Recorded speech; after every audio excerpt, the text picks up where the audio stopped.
In a bustling coastal town, a hard-working fisherman supported his family through long days at sea. He had two children, and the older one, Aaron, was known for being unusually quiet. He watched life from a distance, following his father to the docks. Admiring his strength but shrinking from the roughness of the world, villagers often mistook his silence for weakness and underestimated him. Years passed, and when Aaron turned 18, his father asked him to help with the family work, but the young man struggled. Whenever he tried to speak to customers, his hands trembled, and people would brush him aside. The more mistakes he made, the more frustrated his father became, and the disappointment in his eyes weighed heavily on him. One stormy afternoon, while his father was away, traders arrived claiming they were sent to collect a shipment. Unsure and overwhelmed, Aaron simply complied. By evening, everything was gone.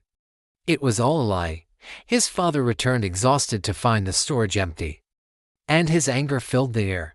The shame and pressure that Aaron had carried for years finally collided. Feeling completely defeated, Aaron walked to the edge of the pier as waves crashed below. The world felt too heavy, and he felt too small. But before he could take another step, a respected old fisherman stopped him.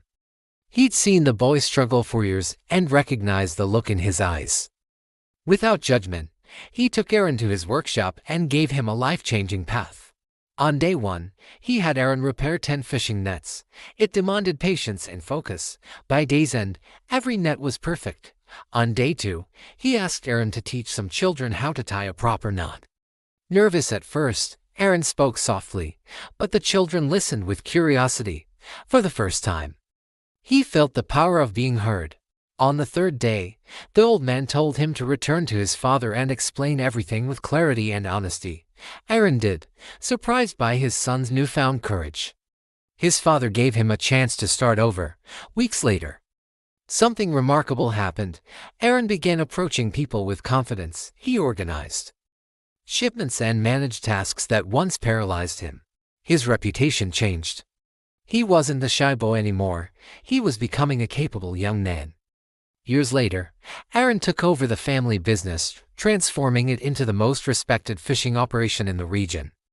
People admired his calm nature, discipline, and quiet confidence. And it all began the moment he chose not to run from his fears, but to face them, one small step at a time. This story is a reminder that your biggest obstacle is often the one within. Overcoming it starts with a single, courageous action. Thanks for watching. If this story resonated with you, please like and subscribe for more.